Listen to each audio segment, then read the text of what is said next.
बिस्मिल्लाहिर्रहमानिर्रहीम। अस्सलाम वालेकुम व्यूअर्स। आज मैं आपसे शेयर करने जा रही हूँ बीफ पुलाव और ये बहुत ही मज़ेदार बना है। आप इसको ज़रूर ट्राई कीजिए।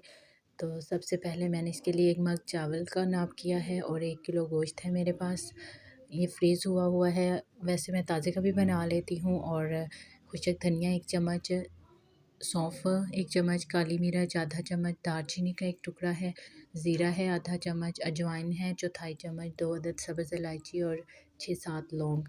ये चीज़ें हम यखनी के लिए यूज़ करेंगे। और फिर मसाले के लिए हमने 1 दरमियानी साइज़ का प्याज, 1 टुकड़ा अदरक का, 3 से 4 अदद टमाटर, 5 से 6 सब्ज़ मिर्चें और 1 गुट्टी लहसुन की। सबसे पहले हमने चावलों को डिप करना है 50 मिनट के लिए, क्योंकि इसके बैग पे मेंशन है कि इन चावलों को पकाने से पहले 50 मिनट के लिए डिप कर लें। और अब हम सूप तैयार करेंगे पुलाव का।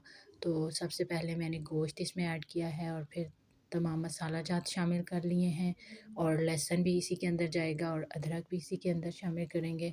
और फिर हमने इसके अंदर पानी शामिल कर लेना है। थोड़ा नमक भी इसमें ऐड कर लेंगे। व्यूअर्स, आपसे मेरी रिक्वेस्ट है कि अगर आपको ये रेसिपी पसंद आए तो प्लीज़ मेरे चैनल को लाइक कीजिए, सब्सक्राइब कीजिए और वीडियो को स्किप नहीं कीजिएगा। इस तरह आपको रेसिपी समझ नहीं आएगी। तो चलते हैं बाकी पुलाव की तरफ। यखनी के लिए हम कुकर को बंद करके रख देंगे और 25 मिनट के लिए हमने कुकर की सीटी चलानी है। फिर हमने एक देगचे में सबसे पहले घी शामिल किया और प्याज ऐड कर लिए।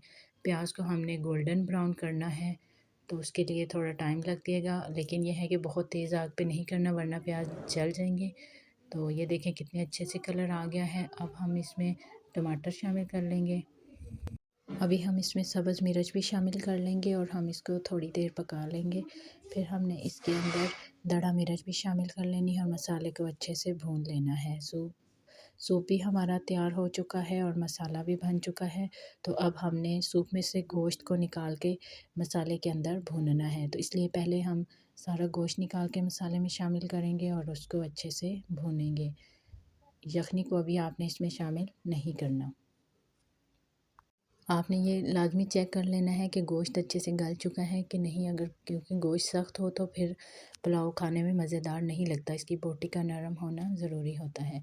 तो अब मैंने इसमें 3 से 4 सब्ज़ मिर्चें काट करके शामिल कर ली हैं और थोड़ी देर भून लिया है। और अब मैंने जो चावलों का 1 मग नाप किया था, वो 2 मग भर के मैंने इसमें यखनी शामिल कर दी।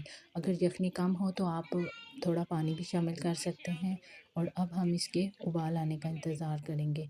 चावलों को भिगोए हुए अभी मुझे 50 मिनट हो चुके हैं। तो अब मैं चावलों को अच्छे से धो लूँगी और फिर उसके बाद मैं उसको यखनी में शामिल कर लूँगी। चावलों को यखनी में शामिल करने के बाद जब इसको उबाल आ जाएगा और चावल थोड़ा सा पानी चूस लेंगे, तो आपने फिर एक चम्मच की मदद से चेक कर लेना है कि इसमें नमक पूरा है या नहीं। और अगर नमक कम है तो आपने और नमक शामिल कर लेना है, क्योंकि अगर नमक कम हो तो फिर चावल मज़े के नहीं बनते। और जब पानी खुशक होने लग जाए तो मैंने अब इसमें एक गरम मसाला और काली मिर्च शामिल किया है। और देखें, जब बहुत थोड़ा पानी रह गया है तो मैं इसको दम लगा दूँगी। और दम लगाने के बाद मैंने इसके लिए वेट का इस्तेमाल किया है ताकि भाप अंदर रहे और चावल अच्छे से बन जाएँ। और 10 से 15 मिनट के बाद देखें हमारा पुलाव कितने अच्छे से तैयार हो चुका है। और अब हम इसको रायता या चटनी के साथ, सलाद के साथ सर्व कर सकते हैं। और आप देख सकते हैं कि चावल कितना अच्छे से खिल के तैयार हुआ है और गोश्त भी इसका बहुत ही नरम है। व्यूअर्स, अगर आपको ये रेसिपी पसंद आई है तो प्लीज़ मेरे चैनल को लाइक कीजिए, सब्सक्राइब कीजिए एंड शेयर कीजिए। अल्लाह हाफ़िज़।